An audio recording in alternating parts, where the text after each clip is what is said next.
বিধানসভা ভোটের আগে নগর উন্নয়নের বার্তা দিল তৃণমূল। রাজ্য জুড়ে নগর উন্নয়নে মমতা বন্দ্যোপাধ্যায়ের বরাদ্দ ৬০০ কোটি টাকা। প্রতিটি শহর এলাকায় প্রতিটি বাড়িতে পানীয় জল এবং শহরাঞ্চলে উন্নত নিকাশি ব্যবস্থা গড়ে তোলা হবে এই টাকায়। ২৬-এর বিধানসভা নির্বাচনের আগেই কাজ শেষ করার চেষ্টা চলছে। বাংলার নগর উন্নয়নে ৬৫০ কোটি টাকার প্রকল্প হাতে নিতে চলেছেন মমতা বন্দ্যোপাধ্যায়।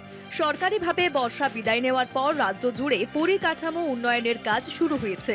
তাই আগামী ডিসেম্বরের মধ্যে এই ৬০০ কোটি টাকার কাজ শুরুর টার্গেট নিয়েছে নবান্ন।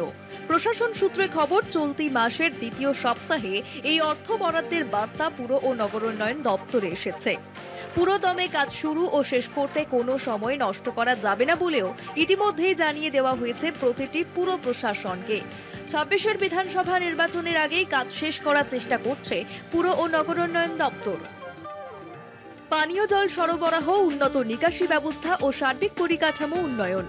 শহর এলাকায় প্রতিটি বাড়িতে পানীয় জল, দূষণ নিয়ন্ত্রণের জন্য একাধিক পদক্ষেপ, একাধিক নতুন পার্ক তৈরি ও সংস্কার, সবুজায়ন খাতেও বরাদ্দের একটি অংশের ব্যবহার। প্রতিটি পুরো এলাকার বাসিন্দারা হবেন উপকৃত।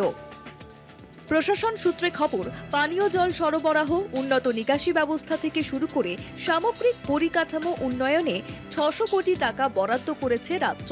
এদিকে সাধারণত অমৃত প্রকল্পে যৎসামান্য বরাদ্দ করে কেন্দ্র। ১০ লক্ষের বেশি জনসংখ্যার পুরসভার জন্য বরাদ্দ হয় মোট প্রকল্পের মাত্র ২৫% অর্থ। ১০ লক্ষ পর্যন্ত জনসংখ্যা হলে সেই পুরসভার জন্য কেন্দ্রীয় অর্থ বরাদ্দ হয় মোট প্রকল্পের ৩৩.৩৩% অর্থ। আবার কোনো পুরসভার জনসংখ্যা ১ লক্ষের নিচে হলে কেন্দ্র বরাদ্দ করে ৫০% টাকা। তাই অঙ্ক অনুযায়ী রাজ্যকেই বহন করতে হয় অধিকাংশ খরচ।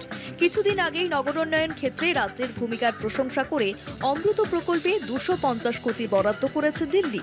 কেন্দ্রের বরাদ্দের তুলনায় রাজ্যকে দিতে হচ্ছে প্রায় ৪০০ কোটি টাকা।